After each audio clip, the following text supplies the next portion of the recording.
Hi everyone, welcome to ilovepapercrafts.com. Today we're going to make this card here with the For a Friend stamp set and using the Poppin Pastels technique. One of the big questions I get when people buy the Stampin' Pastels is, wow, I really like these chalks, but Maggie, what do I do with them? So what we're going to do is just, we'll open this up and you can just take a quick look here at, comes with all the different color families and as well as some of the neutrals. Really great set, great way to get all the colors. We're also going to use some versamark, which is the watermark stamp pad, as well as a couple stamps from the new For a Friend stamp set. So all we're going to do is going to take the white circle I cut out with the big shot. And what we're going to do is just stamp our images as we want them using the watermark pad.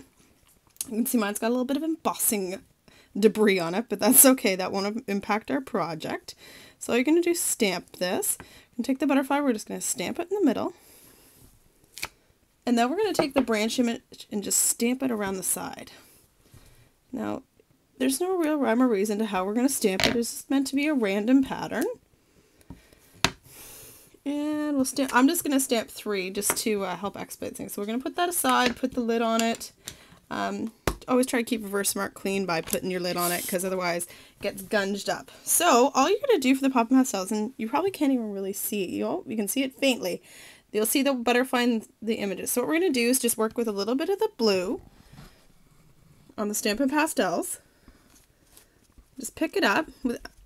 This is just using the sponges. And what I like to do with my sponges, I don't know if I'm cheap or what, but I like to cut them up and try to get a little more. So you can see there's a little bit more on the sponge. And then we're just going to sponge that onto the butterfly. And what you see is it kind of will pick it up. You just want to tap it or pounce it is the technical term, I believe.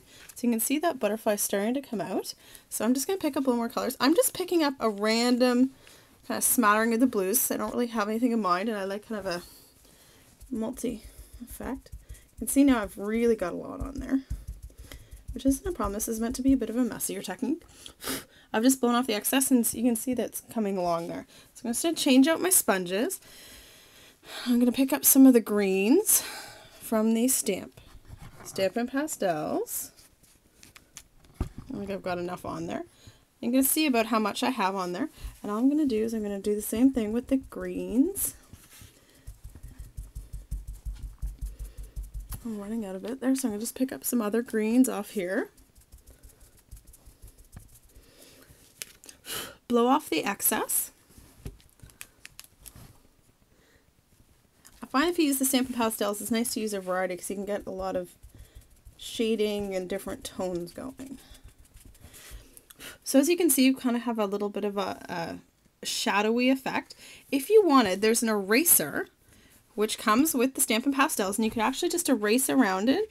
I'm going to leave the messier look because it kind of goes with my card, and it's my style, as I think everyone's probably discovering if you've seen any of the ilovepapercrafts.com videos. I like the messy look. And the other thing you could do if you want more of a messier look is just, like we did in the last distressing video, is just same idea with the pastels, just around the edge. Just very subtly, there's not a lot picking it up. The other thing you can do is take a Versamarker, or even the edge of your Versamark pad, and just around the edge, add a little bit of something for it to stick to, and just sponge the pastels around the edges to add kind of an extra there. Then all you're going to do once you're done is you're going to take, to make this card, take it, layer it onto here, which is this large scallop circle. I've cut it with the big shot. And then there's your card. I've just layered it with the Walk in the Park paper. I need to learn what that's called. And then the inside I've just used normal ink to scrub it. So I hope you've enjoyed this video. Next week I'm going to use a little more with the pastels. We're going to do the chalkboard technique. And I hope you found this fun and informative. If you want more project ideas like this, please visit ilovepapercrafts.com. Thanks so much for your time. Take care.